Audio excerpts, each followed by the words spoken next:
So this is a second method for solving two-step algebraic equations when there are fractions, both as coefficients and as constants, and even if there's fractional values in the other side. So right here we have the question: a quarter of x is plus 3/5 is equal to 1/2. So the first thing we're going to do is I want to change this.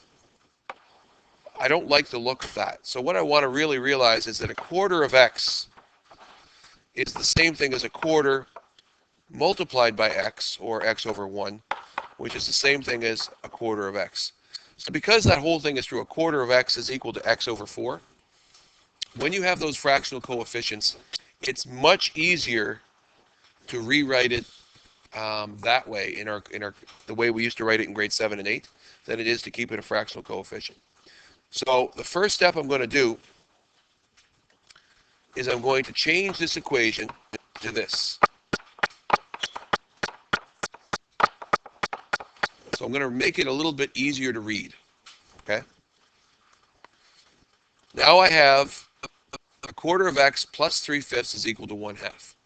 Now what we're going to do, according to our instructions, or what a title of this is multiply both sides by a common multiple of all denominators. So if I was to think over here in the margin, what are the multiples of each of these? So 4 would be 4, 8, 12, 16, 20, 24. 5 would be 5, 10, 15, 20, 25. And 2 would be 2, 4, 6, 8, 10, 12, 14, 16, 18, 20, and 22.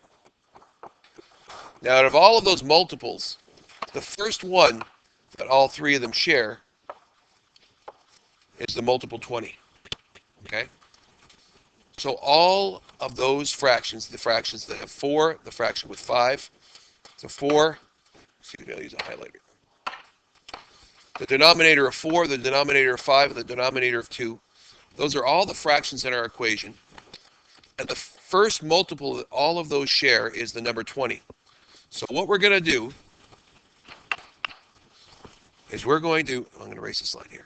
We're going to take both sides of this equation, and again, I want to just really quickly say that in an equation you learned in grade 7 and 8 is this idea of balance. And the most important principle of algebra that you learned in grade 7 and 8, if you learned anything, you learned that if I do something to one side of an equation, I must do the same thing to the other side. So if I multiply this side by this multiple of 20, I have to multiply the other side by 20 to keep it balanced. Is everybody okay with that idea? That's a simple idea. If I multiply one side of an equation by 20, if I do the same thing to the other side, it'll keep it balanced. So what that means is I'm going to put brackets around this side. And the reason why I'm putting brackets is there's more than one term. There's actually two terms. There's a quarter of x and there's 3/5. And I want to multiply this side by 20. And I want to also multiply this side by 20.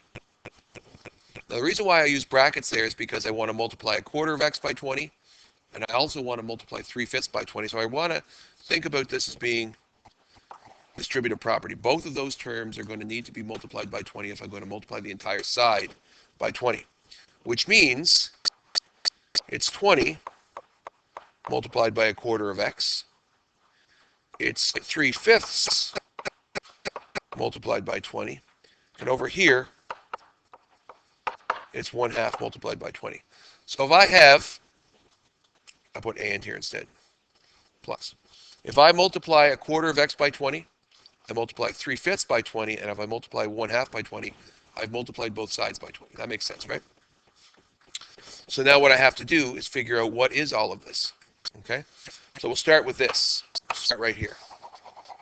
What is 20 multiplied by a quarter of x, or a quarter of x multiplied by 20? Now if I cross reduce, that makes it beautiful, doesn't it? Because what is a quarter of x divided by 20? What's that going to equal? 5x over 1, or just 5x, correct? Now if I didn't get that, if I didn't cross reduce, what would I have gotten? I'll bring it down here. If I didn't cross reduce, I would have gotten 20x over 4.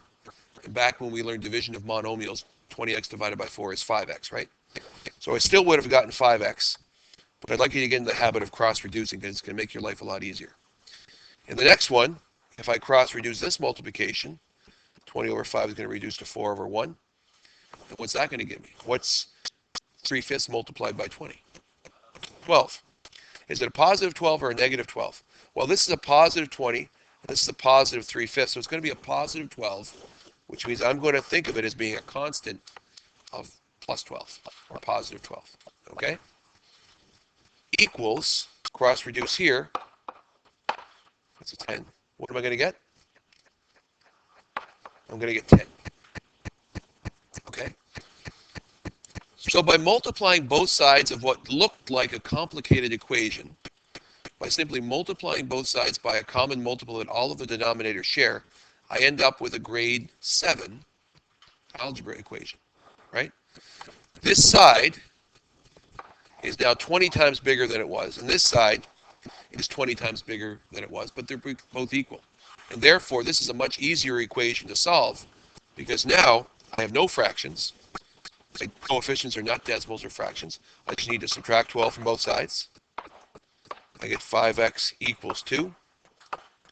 I divide both sides by 5, and I get x equals 2/5, or 0.4.